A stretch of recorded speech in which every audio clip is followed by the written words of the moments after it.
Hello, and welcome to another Forena screencast. Today I'll be talking about upgrading from Forena 7.x-4 to the latest 7.x-4.0 beta series. This is obviously a major upgrade, and there are some extra things you need to be aware of when you're going from the 7.3 series to the 7.4 series of Forena.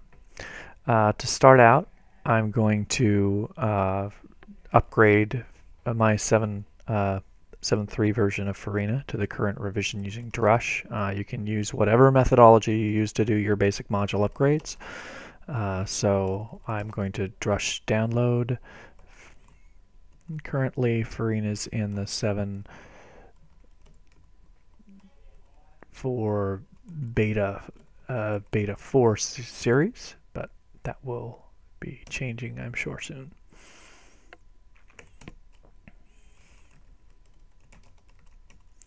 Need to run the database update scripts just like normal.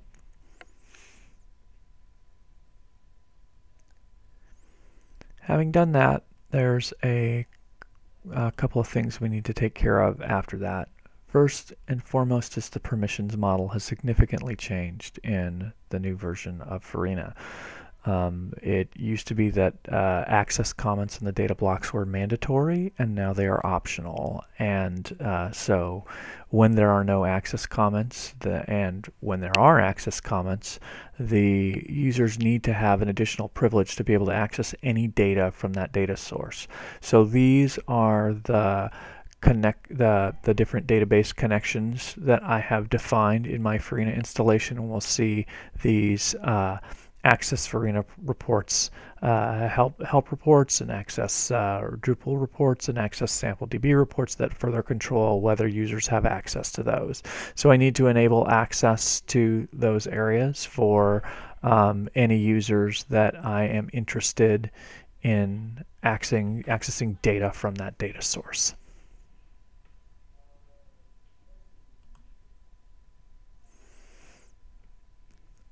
There are also new permissions, I should have mentioned, that are in the Forena Query Builder module, which control whether people have access to create, remove, or update Forena reports there. We'll go ahead and save permissions. We'll go ahead and close. The next thing I need to do is revert any customized reports. The mechanism for delivering reports with modules, with contributed or custom modules, has changed. And so after you install Forena, the next thing you need to do is revert any custom delivered reports to their originals.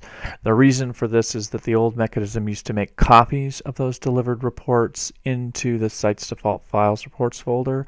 The new methodology lets them be served out of the module folder directly, so we want to make sure that these versions track with any updates to the modules that provided with them. So we'll do this once, and that's basically it for the upgrade of Forena. Now, there's a couple of important changes that you need to know about and be aware of when you're updating reports, in particular via the WYSIWYG editors with Forena. So the big changes are that you'll no longer see an edit tab next to every report with those permissions, but you'll see a small icon off to the right that says edit.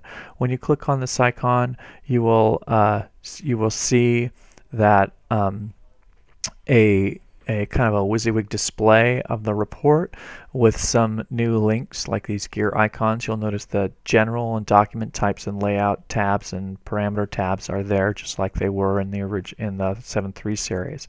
But the layout tab can be used just like it used to be to modify modify the layout of a Forena report. However, there used to be a templating system that was only invoked when you created a report or added data to a report, and now that can be invoked as an editing interface as well. So here we can change the order of fields that are in our table.